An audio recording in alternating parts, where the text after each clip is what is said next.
Hello viewers, welcome to BR Ambedkar open university. ఈ వీడియోలో BCom second year third semester వ్యాపారం విత్తం అనే సబ్జెక్టుపై విత్తము విధి ఫైనాన్స్ ఫంక్షన్ అనే అంశంపై మీకు ఎక్స్ప్లెయిన్ చేయబోతున్నా.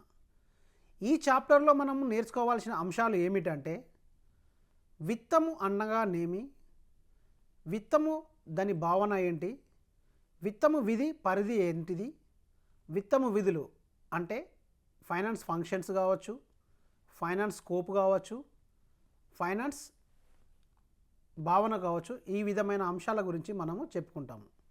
అంతేకాకుండా ఈ విత్తం విధి వ్యవస్థలో భారతదేశంలో విత్త విధి వ్యవస్థ అకౌంటింగ్ విభాగ విధులు, కాస్ట్ అకౌంటింగ్ విభాగ విధులు ఏ విధంగా ఉంటాయి, విత్తం నిర్వహణ వ్యయాలలో లాభాల గరిష్టీకరణ అంటే ఏమిటి, సంపద గరిష్టీకరణ అంటే ఏమిటి, విలువ సృష్టీకరణ అంటే ఏమిటి అనే అంశాలపై మనము నేర్చుకుంటాము.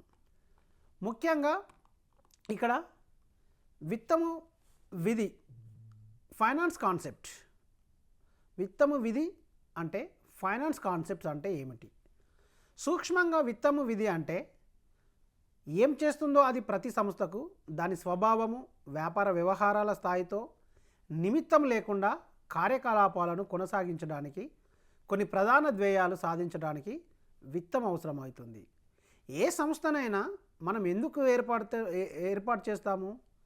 కొన్ని ధ్యేయాలను కావచ్చు, లేదా కొన్ని లక్ష్యాలను కానీ సాధించడానికి కోసము. అది లాభార్జనే కావచ్చు, ఇంకే విధమైన కావచ్చు.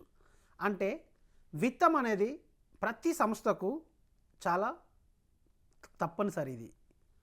ఈ విత్తము లేకుంటే ఏ సంస్థ మనుగడ కూడా ఉండదని మనము ఇంతకుముందు గతంలో చెప్పుకున్నాము.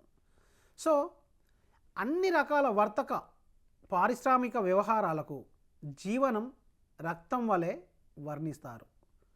సో ఇక్కడ ఒక బిజినెస్కి బ్లడ్ సర్క్యులేషన్ ఎంత, ఒక బిజినెస్ నడవాలంటే, ఒక మనిషి బ్రతకాలంటే బ్లడ్ సర్క్యులేషన్ ఎంత అయితే అవసరం ఉంటుందో, ఒక వ్యాపార వ్యవస్థ కావచ్చు, ఒక బిజినెస్ నడవాలంటే కూడా విత్తం అనేది అదే విధంగా పనిచేస్తుందని మనం చెప్పుకోవచ్చు.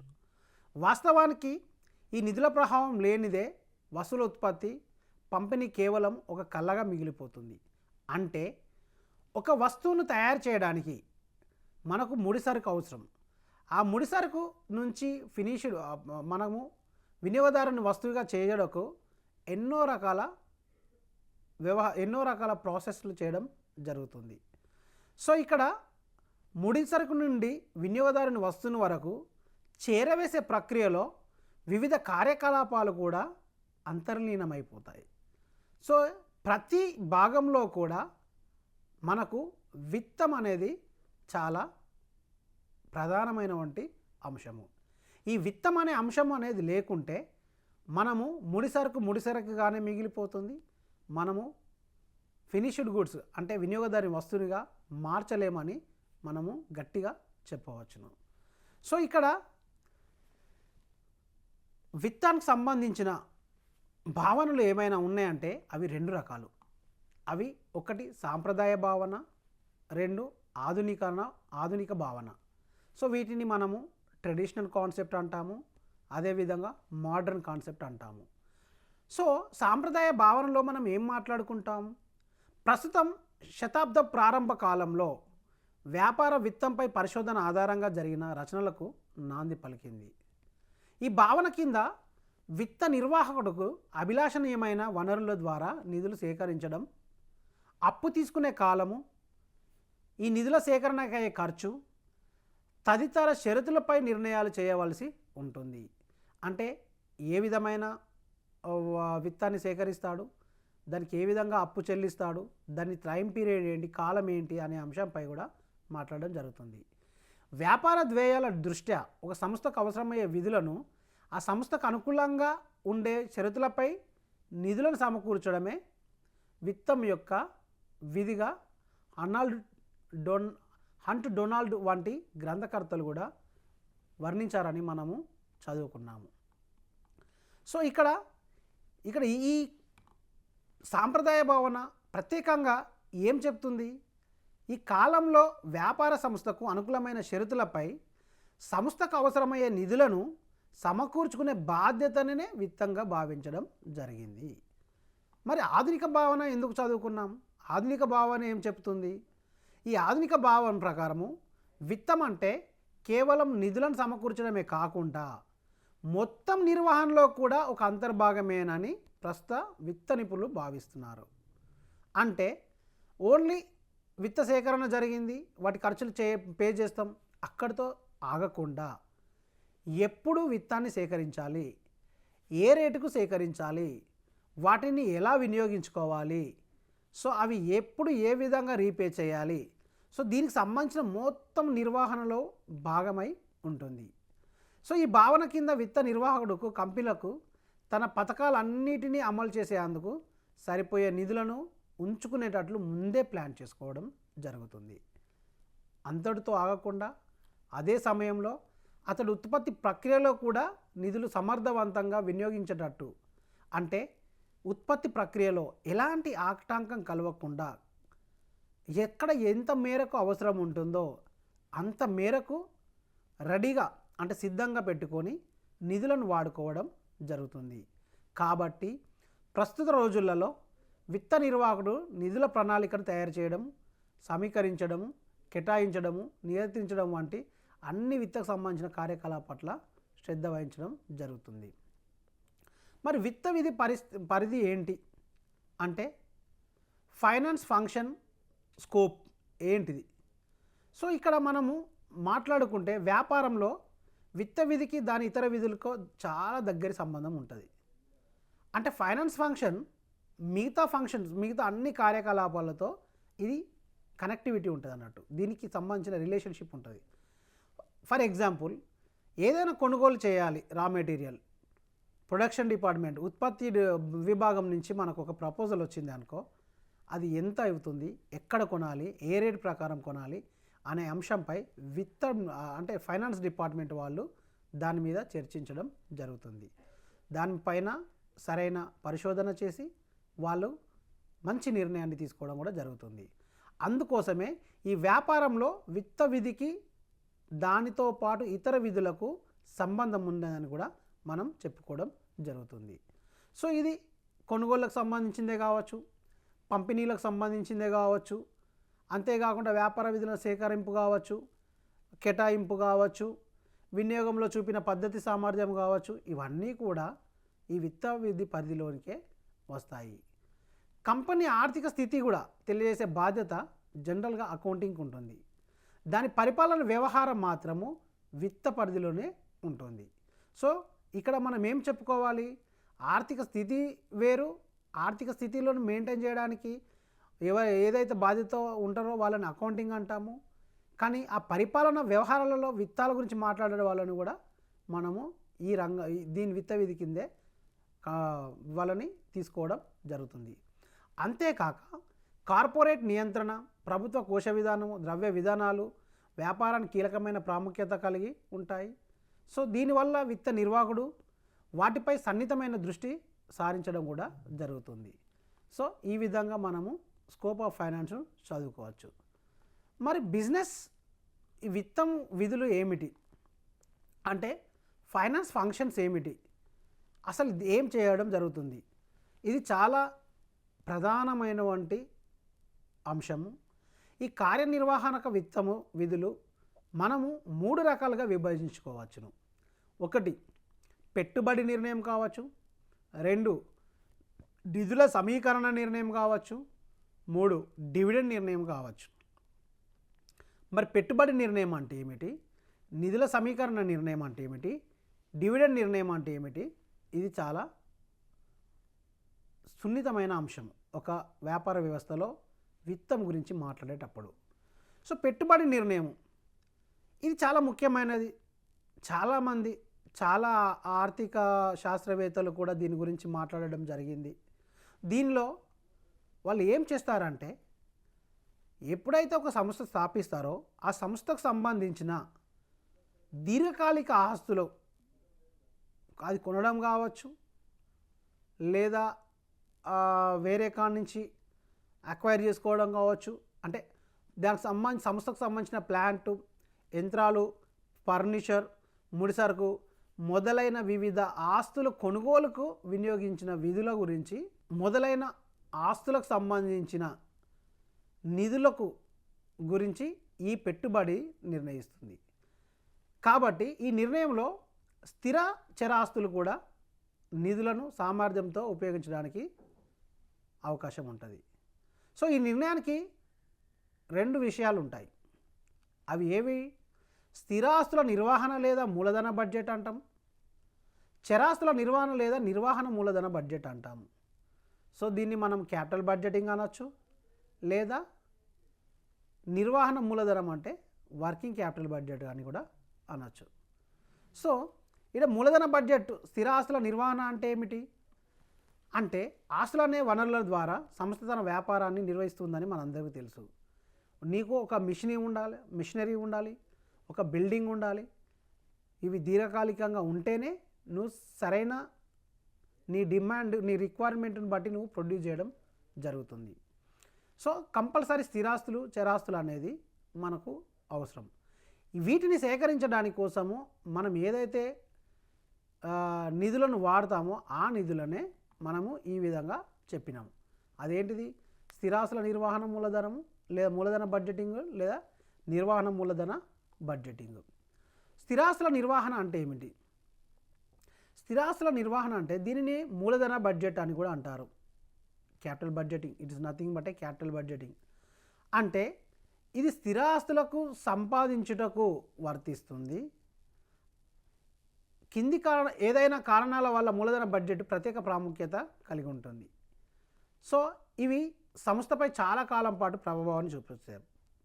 మొదటగా ఏదైనా ఒక దీర్ఘకాలిక ఆస్తిని నువ్వు సేకరించుకున్నట్టయితే అది ఎప్పుడైతే నీ ఉత్పత్తిలో ప్రధాన భాగం అవుతుందో అప్పుడు దానివల్ల నువ్వు లాభం ఆర్జించడానికి వీలుంటుంది. సో ఆ రకంగా సంస్థపై చాలా కాలం పాటు దాని ప్రభావం ఉంటుందని కూడా చెప్పుకోవచ్చు. అవి అధిక మొత్తాలలో నిధులు వాడకం వల్ల సంబంధం కలిగి ఉంటాయి. మనం ఏం చేస్తాము? ఒక సంస్థలో చాలా అమౌంట్ని తీసుకుపోయి స్పెండ్ చేయడం జరుగుతుంది. ఎందుకు? స్థిరాస్తులను సేకరించుకోవడం కోసము. ఓకే, సో అవి తిరిగి ఉపసరించుకోవడానికి వీలు ఉండదు. ఒక్కసారి మనం ఒక ప్రాపర్టీని కొన్నామనుకో, అవి మనతో పాటే ఉంటాయి, సంస్థతో పాటే కొనసాగుతాయి. మళ్ళీ ఆ డిసిషన్ మనం చేంజ్ చేసుకునే అవకాశం కూడా మనకు ఉండదు. అవి క్లిష్టమైన నిర్ణయాలు చేసే కోవకు చెందినవి. సో చరాస్తుల నిర్వహణ అంటే ఏంటిది? జనరల్గా ఇది చరాస్తుల నిర్వహణ, చరాస్తులు లేదా చరమూలధనము నిర్వహణ కూడా ఒక సవాలుగా ఉన్న విషయమే. అంటే చరాస్తుల నిర్వహణ అంటే మనము మన దినసరి కార్యకలాపాలు సంస్థలో కొనసాగించడం కోసం ఏదైతే మనము సమకూర్చుకుంటామో తాత్కాలికంగా వాటిని చరాస్తులకు నిర్వహణకు సంబంధించినవి అంటాము. సో చరాస్తుల మూలధన నిర్వహణలో సరుకులు నిల్వ కావచ్చు, నగదు కావచ్చు, హుండీ వసూళ్ళు, విక్రయించదగిన సెక్యూరిటీ కలిసి ఉంటాయి. సో సరుకు నిల్వ రుణగ్రస్తులతో ఎంత మేరకు ఉంటుంది, ఎప్పుడు పెట్టుబడి పెడతారు, నగదు రూపంలో ఎంతటి సొమ్ము ఉంటుంది. సో ఇవన్నీ అంశాలు కూడా ఇందులో ఉండడం జరుగుతుంది. సో ఈ నిధుల సమీకరణ నిర్ణయం అనేది కూడా చాలా ఇంపార్టెంట్. సో ఈ విధంగా ఒక సంస్థకు కావాల్సిన దీర్ఘకాలిక ఆస్తులను కావచ్చు, స్వల్పకాలిక ఆస్తులను కావచ్చు సేకరించడమే ఈ పెట్టుబడి నిర్ణయం అని చెప్పుకోవచ్చు. నెక్స్ట్ నిధుల సమీకరణ నిర్ణయం. నిధుల సమీకరణ నిర్ణయం అంటే ఏమిటి అంటే financing decision. So functions of ఫైనాన్స్లో మనము ఇన్వెస్ట్మెంట్ డిసిషన్స్ చదువుకున్నాం. Investment functions, finance functions, dividend decisions. ఈ మూడింటి గురించి తెలుసుకోవడంలో ఆల్రెడీ ఇన్వెస్ట్మెంట్ డిసిషన్ గురించి మనం మాట్లాడుకున్నాం. మరి నిధుల సమీకరణ నిర్ణయం అంటే ఏమిటి? నిధుల సమీకరణ నిర్ణయం అంటే సంస్థకు ఎప్పుడైతే నిధులు కావాల్సి వస్తుందో ఎక్కడి నుండి సేకరించుకోవాలి, ఎంత మొత్తంలో సేకరించుకోవాలి, ఏ రేట్ ప్రకారం సేకరించుకోవాలి అనే అంశాలపై కూడా మనం దృష్టి సారించడం జరుగుతుంది. నిధుల సేకరణ అనేది అంతర్గతంగా కావచ్చు, బాహిర్గతంగా కావచ్చు. సో ఇక్కడ దాని ప్రాముఖ్యతను బట్టి దాని ప్రాధాన్యతను బట్టి మనకున్న అవసరాన్ని బట్టి కూడా ఈ నిధుల సేకరణ అనేది జరుగుతుంది. ఫర్ ఎగ్జాంపుల్, నీకు ఒక సంస్థకు ఒక 10 lakhs అవసరం ఉన్నాయి. సో 2 ఆప్షన్స్ ఉన్నాయి. నువ్వు బ్యాంకు ద్వారా తీసుకోవచ్చు, వాటాదారుల ద్వారా కూడా సేకరించవచ్చును. బ్యాంకు ద్వారా తీసుకుంటే ఫిక్స్డ్ రేట్ ఆఫ్ ఇంట్రెస్ట్ ఉంటుంది, మనం ఎవ్రీ మంత్ రెంట్ కట్టేసుకుంటే సరిపోతుంది. లేదా బయట ఇన్వెస్టర్స్ దగ్గర నుంచి తీసుకుంటే వాళ్ళు చెప్పిన కండిషన్స్ ప్రకారం తీసుకోవచ్చు. జనరల్గా మనం ఏం చేస్తాము, ఎక్కడైతే తక్కువ రేట్ ఆఫ్ ఇంట్రెస్ట్తో ఉంటుందో, ఎక్కడైతే సౌలభ్యంగా ఉంటుందో, కంపెనీకి ఫైనాన్షియల్ బర్డెన్ ఎప్పుడైతే పడకుండా ఉంటుందో ఆ ప్రపోజల్ని మాత్రమే మనము ఎన్నుకోవడం జరుగుతుంది. సో ఇది మూలధన స్వరూపాన్ని నిర్ణయించడం ఉంటుంది. అంటే ఈ మూలధనం మనకు ఎంత కావాలి, ఆ మూలధనంలో వాటా భాగం ఎంత ఉండాలి, డిబెంచర్ల భాగం ఎంత ఉండాలి, వాటాలలో ఆ ఈక్విటీ వాటాలు ఎంత ఉండాలి, అధికృత వాటాలు ఎంత ఉండాలి, బయట నుంచి ఎంత ఫండ్ తీసుకోవాలి అనే అంశాలపై కూడా మనము మాట్లాడడం జరుగుతుంది. ఈ మూలధన వ్యయాన్ని నిర్ణయించడము అంటే మన క్యాపిటల్ స్ట్రక్చర్, మన క్యాపిటల్ ఎంత అవసరం ఉంది, ఏ రకమైన క్యాపిటల్ ఎంత అవసరం ఉందని మాట్లాడడం జరుగుతుంది. తర్వాత డివిడెండ్ నిర్ణయం. ఈ బిజినెస్ ఫైనాన్స్ ఫంక్షన్స్లలో ఈ డివిడెండ్ డిసిషన్ అనేది చాలా చాలా ప్రాధాన్యమైనది. సో దీనివల్ల మన కంపెనీ ఎంతవరకు లాభం పొందాలో అంతవరకు లాభం పొందుతుంది. సరైన డిసిషన్ లేకుంటే అదే విధంగా నష్టం కూడా జరగవచ్చును. ఈ డివిడెండ్ నిర్ణయంలో మనం ఏం మాట్లాడుకుంటాము అంటే, కంపెనీ ఎప్పుడైతే లాభాలు ఉంటుందో డివిడెండ్ ఎంత పే చేయాలి మన వాటాదారులకు, అది ఏ విధంగా పే చేయాలి, క్యాష్ రూపంగా పే చేయాలా లేదా వాళ్ళకు షేర్స్ ఇవ్వాలా అనే అంశాలపై కూడా ఇందులో చర్చించడం జరుగుతుంది. అండ్ ఈ డివిడెండ్ నిర్ణయంలో ఎంతవరకు లాభాలు పంచాలి, మిగులు ఎంతవరకు ఉంచుకోవాలి అన్న విషయాలపై విత్త నిర్వాహకుడు సరైన నిర్ణయాలు చేయవలసి ఉంటుంది. ఈ డివిడెండ్ నిర్ణయాలలో వాటాదారులకు ఎంత శాతం లాభాలు నగదుగా చెల్లించాలి లేదా స్థిరంగా అట్లనే ఉంచాలా లేదంటే బోనస్ వాటాల ద్వారా చెల్లించాలా అనే అంశాలపై కూడా దీనిలో చర్చించడం జరుగుతుంది. ఒక సంస్థ విత్త విధులకు నిర్వహిస్తే క్రమంలో సంస్థలోకి వచ్చే, సంస్థ నుండి బయటికి పోయే నగదు ప్రవాహాలను కూడా ఇందులో డిస్కస్ చేయడం జరుగుతుంది. అంటే ఒకవేళ నీ దగ్గర మిగులు ఏదైతే మిగులు నగదు ఉందో వేరే కంపెనీలలో పెట్టుబడి పెట్టేటప్పుడు లేదా వారి వాటాలలో పెట్టుబడి పెడుతున్నప్పుడు ఎంతవరకు నువ్వు డివిడెండ్ ఎక్స్పెక్ట్ చేస్తావు, నీకున్న ఆప్షన్స్లలో ఎవరు డివిడెండ్ ఎక్కువ ఇస్తారు అనే అంశాన్ని దృష్టిలో పెట్టుకొని నీకు ఎక్కడైతే డివిడెండ్ ఎక్కువ వస్తుందో అక్కడే పెట్టడానికి అవకాశం ఉంటుంది. నువ్వు ఎప్పుడైతే నీవు మూలధనం సేకరిస్తావో నీ వాటాదారులు కూడా నీ కంపెనీలో కొనసాగాలంటే వారికి కూడా లాభం ఉండాలి. వారికి లాభం లేకుండా ఓన్లీ వాళ్ళ అమౌంట్ మాత్రమే మనము సంస్థలో వాడుకొని తర్వాత వాళ్ళని అలా వదిలేస్తామంటే ఏ వాటాదారుడు కూడా సంస్థతోని కొనసాగే పరిస్థితి లేదు. అందుకోసమే ఈ డివిడెండ్ నిర్ణయంలో ఎంతవరకు లాభాలు ఉన్నాయి, ఎంతవరకు మిగులను ఉంచుకోవాలి, ఎంతవరకు వాళ్ళకు పర్సంటేజ్ డివిడెండ్ ఇవ్వాలి అనే అంశాలపై కీలకంగా చర్చించడం జరుగుతుంది. అంతేకాకుండా భారతదేశంలో విత్త విధి వ్యవస్థ జనరల్గా ఈ ఫైనాన్స్ మేనేజర్ చూసుకోవడం జరుగుతుంది. ఈ ఫైనాన్స్ మేనేజర్లో మళ్ళీ వారికి 2 రకాల అకౌంట్స్, 2 రకాల డిపార్ట్మెంట్స్ కూడా ఉంటాయి. మేనేజర్స్ ఉంటారు, managers cost and account budget related ఉంటారు, అకౌంటింగ్ రిలేటెడ్ ఉంటారు. సో ఈ finance managers in account functions వేరుంటాయి, విధులు వేరుంటాయి. మేనేజర్ కాస్ట్ అండ్ బడ్జెట్ విధులు కూడా వేరుంటాయి. మొదటగా మనము మేనేజర్ అకౌంటింగ్ డిపార్ట్మెంట్లో అతని విధులు ఏమిటి అవి మనం చర్చించుకుంటాము. జనరల్గా అకౌంట్స్ ఏంటిది, బిజినెస్ ట్రాన్సాక్షన్స్ని రికార్డ్ చేయడం జరుగుతుంది. అంటే రికార్డ్ చేసుకోవాలి, అన్ని రికార్డ్ చేసిన తర్వాత వాటిని క్లాసిఫై చేయాలి, తర్వాత డబుల్ ఎంట్రీ సిస్టమ్ యూజ్ చేసి ఫైనల్ అకౌంట్స్ ప్రిపేర్ చేయడం జరుగుతుంది.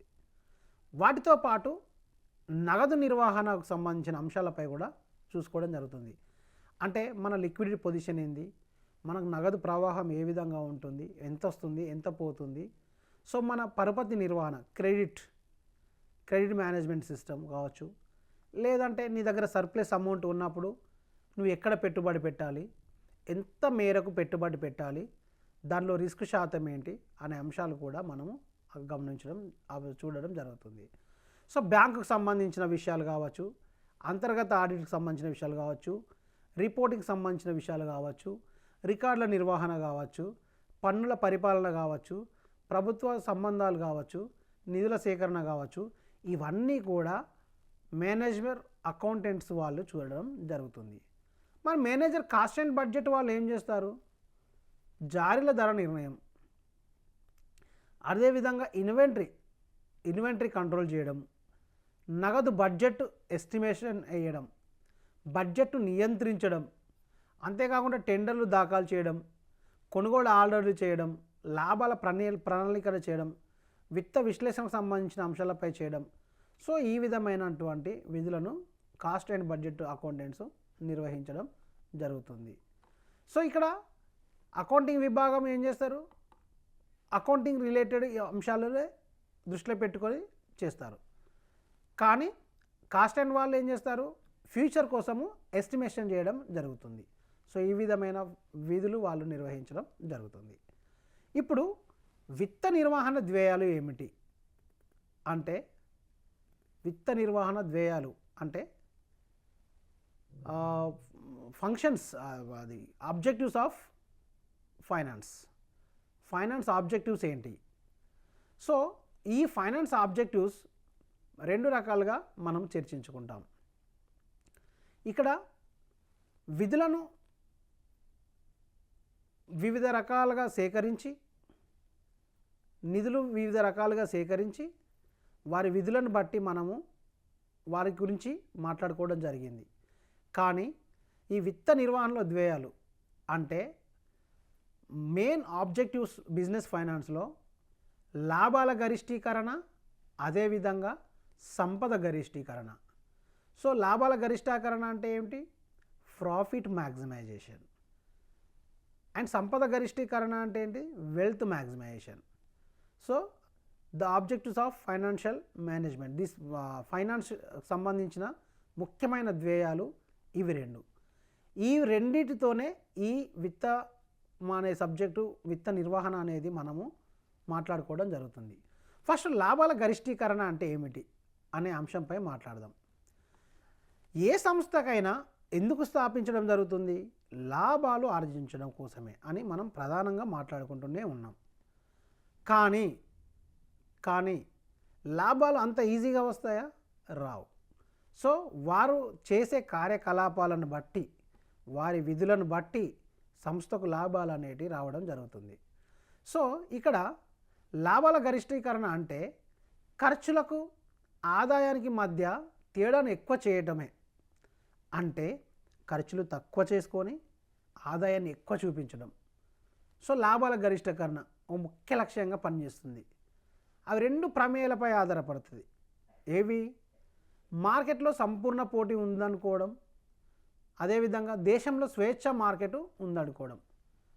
అంటే ఇక్కడ అందరికీ ఒకే రకమైన పోటీ ఉంటుంది, మార్కెట్ గురించి అందరికీ అవగాహన ఉంటుంది, ఈ దేశంలో మార్కెట్ స్వేచ్ఛగా ఉందనుకోవడం. సో ఈ సిద్ధాంతంలో అనుకూల వాదనలు ఉన్నాయి, ప్రతికూల వాదనలు ఉన్నాయి. ఎందుకు? ఎప్పుడు సంస్థకు లాభాలే రావాలంటే కుదరదు. కొన్నిసార్లు నష్టాలను కూడా చూడడం జరుగుతుంది. అదేవిధంగా నష్టాలే ఉంటానంటే సంస్థ కూడా ముందుకెళ్ళడం జరగదు. సో ఈ విధమైన రెండు రకాల వాదనలు కూడా ఉంటాయి. సో ఈ లాభాల గరిష్టీకరణ అంటే ఏంటిది? ఓన్లీ సంస్థ యొక్క ప్రధాన ఉద్దేశం వారు క్వాలిటీ గురించి కానీ, వెల్త్ గురించి కానీ, ఎంప్లాయీస్ గురించి కానీ, ఇక దేని గురించి ఆలోచించడం అనేది జరగదు. వాళ్ళ ప్రధాన ఉద్దేశం ఏమిటి? కంపెనీకి, సంస్థకు లాభం వచ్చిందా లేదా అనే అంశంపై మాత్రమే వాళ్ళు ఫోకస్ చేయడం జరుగుతుంది. లాభాల కోసము ఏదైనా చేస్తారు. అంటే వాళ్ళు వాటాదారుల గురించి ఆలోచించడం జరగదు. ఎవరు వాళ్ళ వాటాదారుల లాభాల గురించి ఆలోచించడం జరగదు. కంపెనీ ఫ్యూచర్ గురించి ఆలోచించడం జరగదు. ప్రజెంట్ లాభాలు వచ్చినదా లేదా అనే అంశం పైన మాత్రమే మాట్లాడుకోవడం జరుగుతుంది. ఈ సిద్ధాంతంలో కొన్ని అనుకూల వాదనలు ఉన్నాయి, అదేవిధంగా ప్రతికూల వాదనలు కూడా ఉన్నాయి. ఫస్ట్ అనుకూల వాదనలు ఏంటి? ఈ సిద్ధాంతం పూర్తిగా వ్యక్తులకు సంస్థల విచక్షణ జ్ఞానంపై ఆధారపడి ఉంటుంది. అంటే తను ఏమనుకుంటాడో అది దానిపైన మాత్రమే ఉంటుంది. ఈ సిద్ధాంతంలో వనరుల గరిష్ట ప్రయోజనం పొందడానికి పూర్తి స్థాయిలో వినియోగించడం జరుగుతుంది. అంటే వాళ్ళు మ్యాక్సిమం ఎంతవరకు వీలైతే అంతవరకు ఉత్పత్తి చేసి వాటిని అమ్మకాలుగా మార్చి వాటి నుండి ప్రయోజనం పొందడానికి మాత్రమే ప్రయత్నిస్తారు. ఈ సిద్ధాంతంలో వనరులను ఆధాపూర్వకంగా ఎంపిక చేస్తారు. అంటే ఏదైతే లాభాలు వస్తుందో దాన్ని మాత్రమే ప్రొడ్యూస్ చేస్తారు, ఏదైతే లాభాలు రాదో దాన్ని వదిలేయడం జరుగుతుంది. సమర్థవంతమైన అధికోత్పత్తి ద్వారా దేశం జాతీయ ఆదాయాన్ని పెంచుతుంది. సో ఇక్కడ ఎక్కువ లాభాలు ఉంచడం వల్ల దేశానికి మంచి ఇన్కమ్ వస్తుంది. ఇన్కమ్ రావడం వల్ల జాతీయ ఆదాయం కూడా పెరుగుతుందని మనం చెప్పుకోవచ్చు. సో ఇవన్నీ అనుకూలమైనవి. మరి ప్రతికూలమైనవి ఏంటి? లాభాల గరిష్ఠీకరణ సిద్ధాంతంలో కొన్ని కారణాల వల్ల దీన్ని విమర్శించడం కూడా జరిగింది. అది ఏ విధంగా? లాభం భావనపై ఏకాభిప్రాయం లేదు. ఫస్ట్ ఆఫ్ ఆల్ ఇలా లాభాలు కూడా రకరకాల లాభాలు ఉన్నాయి. మనం చెప్పుకుంటే ఫైనాన్షియల్ స్టేట్మెంట్లో గ్రాస్ ప్రాఫిట్ అంటాము, స్థూల లాభం అంటాము, నికర లాభం అంటారు, స్వల్పకాలిక లాభము, దీర్ఘకాలిక లాభము. ఈ ఒక్కదానికి వివిధ రకమైన పేర్లు ఉంటాయి. సో లాభం అంటే ఏ లాభం పొందాలనేది సరైన క్లారిటీ కూడా లేదని చెప్పచ్చు. లాభం దేశం జాతీయ ఆదాయాన్ని పెంచగలిగినా కూడా అది బీదవారి శ్రేయస్సుకు ఏమాత్రం ద్రోహపడదు. అది ఏ విధంగా అంటే, ఇప్పుడు నేను ఒక బిజినెస్ చేస్తున్నా, నా బిజినెస్ ఇంటెన్షన్ ఏంటిది? లాభాలను పొందడం. నేను ఎంతవరకు వీలైతే అంతవరకు లాభాలు పొందుకుంటూ పోతూనే ఉన్నా. బట్ నా వినియోగదారుల గురించి వారి సాటిస్ఫాక్షన్ గురించి నాకు ఎలాంటి చింత లేనప్పుడు సమాజాన్ని ఇక్కడ ఇగ్నోర్ చేయడం జరుగుతుంది. ఈ సిద్ధాంతానికి గల ప్రమేయాలు ఏంటంటే, సమర్థవంతమైన కాపీ. మార్కెట్లో సంపూర్ణ పోటీ ఉండదు, ఎప్పుడు కూడా ఒకే రకమైన పోటీ ఉండదు. అట్లాగే అన్ని దేశాలు స్వేచ్ఛ వ్యాపారాన్ని అస్సలు సమర్థించవు. సో ఇక్కడ లాభాల గరిష్టీకరణ అనేది ఈ రెండు ప్రధాన అంశాలపై పనిచేస్తుంది. కాబట్టి మార్కెట్ ఎప్పుడూ ఒకే రకంగా ఉండదు. ఏ దేశం కూడా ఫ్రీ ట్రేడ్, ఫ్రీ బిజినెస్ అనేది ఉండడం జరగదు. సో దానివల్ల ఇక్కడ మనము దీన్ని ఏకీభవించలేము. సో అదే కాకుండా ఈ సిద్ధాంతానికి నష్టభయం, ప్రయోజనం సమకూరే కాలాన్ని నిర్లక్ష్యం చేస్తుంది. ప్రస్తుత విలువలో వచ్చే ఆదాయాన్ని లెక్కలకు తీసుకోదు. అంటే టైం వాల్యూ ఆఫ్ మనీని అస్సలే కన్సిడర్ చేయదు ఇక్కడ. ఎందుకంటే ఈ సిద్ధాంతంలో ప్రయోజనం కొరకు సమకూరే కాలాన్ని అంటే future expectations, present values, future values ఇవన్నీ ఎలాంటి వీటిని వినియోగించకుండా ప్రజెంట్ ఆదాయానికి ఖర్చులకు సంబంధించిన మధ్య వ్యత్యాసాన్ని మాత్రమే ఫోకస్ చేయడం జరుగుతుంది. ఇది ప్రస్తుత విలువ రూపంలో వచ్చే ఆదాయాన్ని మాత్రమే లెక్కలకు తీసుకోదు. అంతేకాకుండా లాభం అనే పదం నీచంగా చూడబడుతుంది. సమాజంలో ప్రతి వర్గం సంస్థ చేత దోచుకున్నట్టు ఉంటుంది. సో ఇవన్నీ మనము ప్రతికూల వాదనలుగా చెప్పుకోవచ్చు. నెక్స్ట్ సంపద గరిష్టీకరణ, wealth maximisation. So wealth maximisation అనేది ఏమిటంటే, ఇక్కడ లాభాల గురించి కాకుండా సంస్థలో పెట్టుబడి పెట్టిన యజమానులకు వచ్చే ప్రయోజనాలను కూడా దృష్టి సారించడం జరుగుతుంది. అంటే ఇక్కడ వెల్త్ అనేది మనము టోటల్ అందరి వాటాదారుల యొక్క సంపద అనుకుంటే ఒక్కొక్కరి వాటా ఎంతవరకు పెరుగుతుంది, వాళ్ళు ఎంత పెట్టారు, వాళ్ళకి ఎంత వచ్చిందనే అంశాలపై కూడా ఉంటుంది. సో ఇక్కడ సంపద గరిష్టీకరణకు కూడా ఇబ్బంది ఉన్నది. ఫస్ట్లో మనము లాభాల గరిష్టీకరణ గురించి మాట్లాడుకున్నప్పుడు ఏం మాట్లాడుకున్నాం? సంస్థ దేని గురించి ఆలోచించదు, ఓన్లీ సంస్థ కావాల్సిన లాభాల గురించి మాత్రమే ఆలోచిస్తుంది. ఈ వెల్త్ మ్యాక్సిమైజేషన్ అంటే ఈ సంపద గరిష్టీకరణలో లాభాల గురించి కాకుండా భవిష్యత్తులో కంపెనీ యజమానుల గురించి, కంపెనీ భవిష్యత్తు గురించి, ఫ్యూచర్ టైం బేస్ చేసుకొని నిర్ణయాలు తీసుకోవడం జరుగుతుంది. సో ఈ విధంగా వెల్త్ మ్యాక్సిమేషన్లో అంటే సంపద గరిష్టీకరణలో ఉపయోగిస్తుంది. సో ఇందులో వాటాదారులకు వాటి ప్రవాహాలు, వారు ఎంత పెట్టిళ్ళు, వారికి ఎంత లాభం వచ్చింది, వాళ్ళకు హ్యాపీగా ఉన్నారా లేదా, అదేవిధంగా రుణదాతలు ఎలా ఉన్నారు, వాళ్ళ ఫైనాన్షియల్ పొజిషన్ ఏంటిది, సిబ్బందికి సరైన సాటిస్ఫాక్షన్తో పాటు వాళ్ళకు చెల్లించవలసినవి చెల్లిస్తున్నామా, నిర్వహణలకు వాళ్ళ వాళ్ళ వాళ్ళ పని వాళ్ళు సక్రమంగా చేసిల్లా, అదేవిధంగా ఒక సంస్థ ద్వారా సమాజానికి కొంతైనా మేలు జరుగుతుందా, మన సంపద మనం పెరగడమే కాకుండా సమాజానికి ఇది అభివృద్ధికి ఏదా దోహదపడుతుంది అనే తన కంపెనీ లాభాలు అనే ఒక్క అంశమే కాకుండా వివిధ రకాల అంశాలపై కూడా ఇది దృష్టి సారించడం జరుగుతుంది. సో దాన్నే మనము వెల్త్ మ్యాక్సిమేషన్ అంటారు. సో ఇక్కడ మనము వ్యాపార విత్తము ఇందులో వ్యాపార విత్తం ఫంక్షన్స్ విధులలో మనం మొదటగా మాట్లాడుకోవడం ఏంటి అంటే, ఈ వ్యాపారానికి కావాల్సిన విధులు సమకూర్చడం అంటే మనకు విత్తం సమకూర్చుకొని వాటిని ఏ విధంగా సేకరించాలి, ఎక్కడ ఎంత మోతాదులో ఖర్చు పెట్టాలి, ఎక్కడి నుంచి మనం తీసుకోవాలి, వాటి రేట్ ఆఫ్ ఇంట్రెస్ట్ ఏంటిది, ఒకవేళ మనం ఇన్వెస్ట్మెంట్ చేస్తే మనకి ఎంత రేట్ ఆఫ్ ఇంట్రెస్ట్లో చేస్తామో, అండ్ దానితో పాటు కాకుండా మన నగదు ప్రవాహం ఎలా ఉంది, మన పరపతి ఏమిటి, మనం ఒకవేళ కంపెనీలో డివిడెండ్ ఎలా చెల్లించాలి, ఆ డివిడెండ్కి సంబంధించిన పాలసీలు ఎలా ఉండాలి, మన కంపెనీ ధ్యేయాలు ఏమిటి అంటే లాభాల గరిష్టీకరణ ఏంది ఏం చెప్తుంది, సంపద గరిష్టీకరణ ఏం చెప్తుంది అనే అంశాలపై మనము డిస్కస్ చేసుకోవడం జరిగింది.